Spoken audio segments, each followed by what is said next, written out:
On this episode, I want to do a shout out to Linn at Darbin, Orvar. Linn, you're a fascinating lady. I love your analytical approach to things. I've watched all your videos, but one of the videos I watched was about fractions.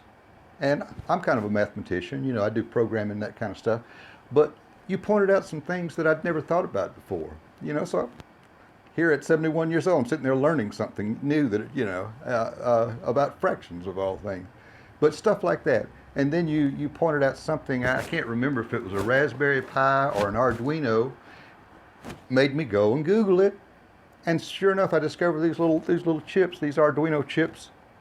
So I immediately ordered one, and sure enough, this is a neat little device. I can't wait to incorporate it into my woodworking, but it's because of you. And I just want to thank you for all the videos that you've put out there and for your approach to things. And anyway, shout out to Linn.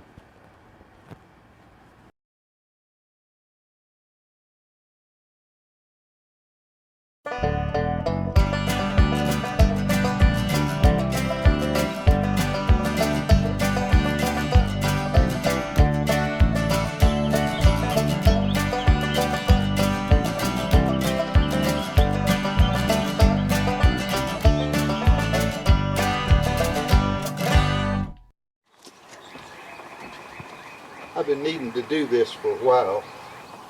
I had two plastic sawhorses that you could set up and fold back up, and I could take them in the shop. They were in the way. I needed them at another place I'm working on. So it was just time to do this, and I've been wanting to try it and see. It may not work at all, but if it does, it's the simplest way I can think of to make a sawhorse, since I use them to make workbenches and what have you. What I'm going to do, I'm going to make it 32 inches high and 30 inches wide. I'm going to put a hinge right here so that when I pull it, it folds in. This will, of course, go up here. It will be on a hinge. It will fold down when this folds up, hopefully being out of the way. Let's work on this now and see if it comes out like I'm thinking it should.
bit of the tightening up the screws. Get a better feel of how tight it is.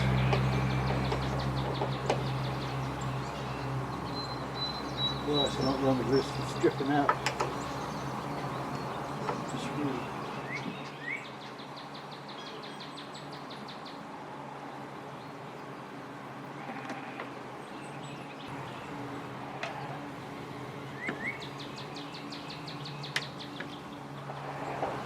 All right, test. Hallelujah, look at that. Almost came out square, but it's square to what it has to do that. All right. Oh man.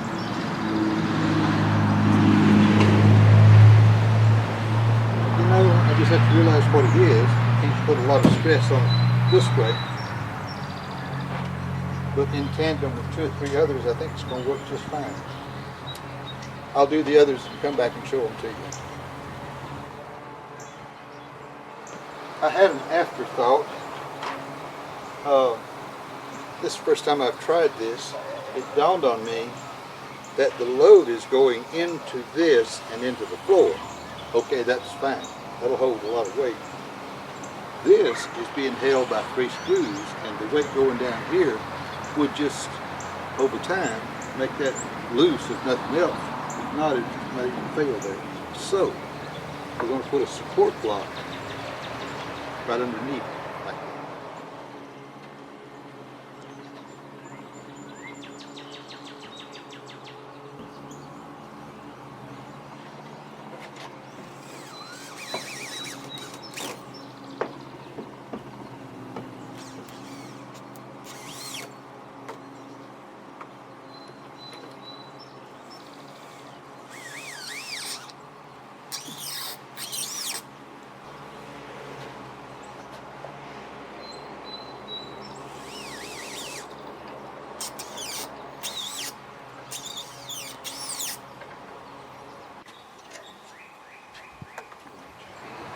Voila, now we have support under there.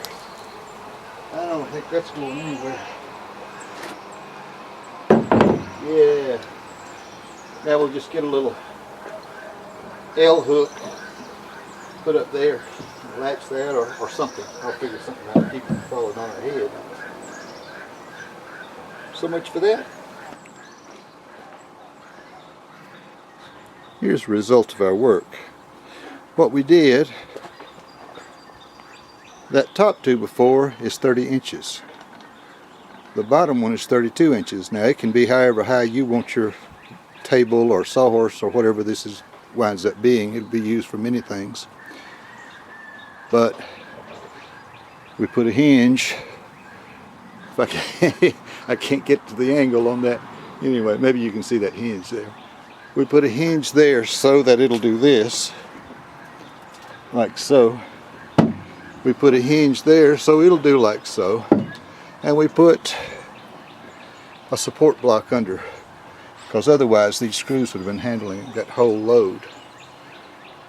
But anyway, I'm sure I'll be refining this over time. You know, it's possible somebody could walk along and kick that. I mean, anything can happen, you know, but you want to minimize that, of course. But it's just so simple. Those 2 went together just very quick. One good thing about being 6 months behind on your editing your footage is that you can go back and do a recap of a project before you put the final video out. I made these little 2-piece, what started out as 2-piece sawhorses because I had lost the use of some plastic horses that I had. And but I had this idea for a while, to be able to put your table work out when you want to, but get it out of the way when it's not needed. So I constructed 4 of these in pairs, 2 on this side of the door and 2 on the far side of the door. Now, what happens is I've got a little stand that catches the wood right in the middle, but if I have to work with really long pieces, like 16-foot pieces, which I do a good bit because I buy rough cut white pine a lot, and it comes in 16-foot lengths. But anyway, so I've just been really happy with the way this turned out. I made a couple of little additions. As you can see, now when I fold it up, I've got a latch that comes down. Put your little stop block in there, it's out of the way. But how quickly you let it down. And since I have a porch-like floor, I've got slots I can drop this in to keep this from kicking back under. Now, the way I solved the side-to-side issue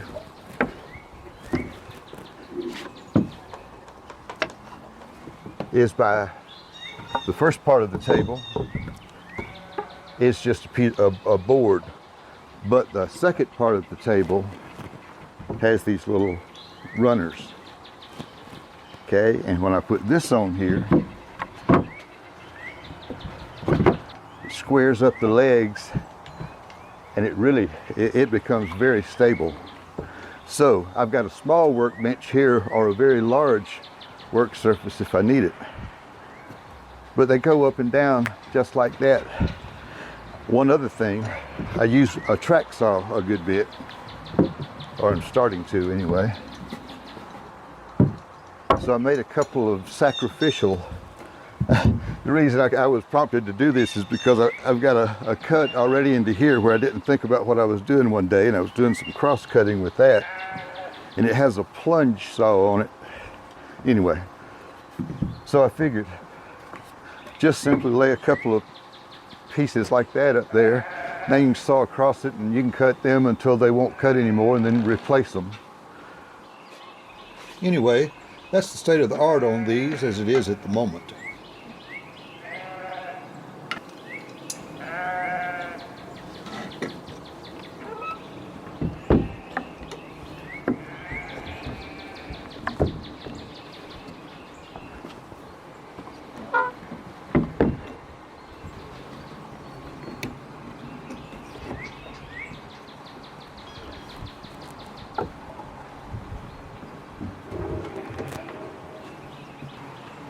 And just like that, our table's put up and out of the way. Well, I hope you like this little project. Thanks for watching.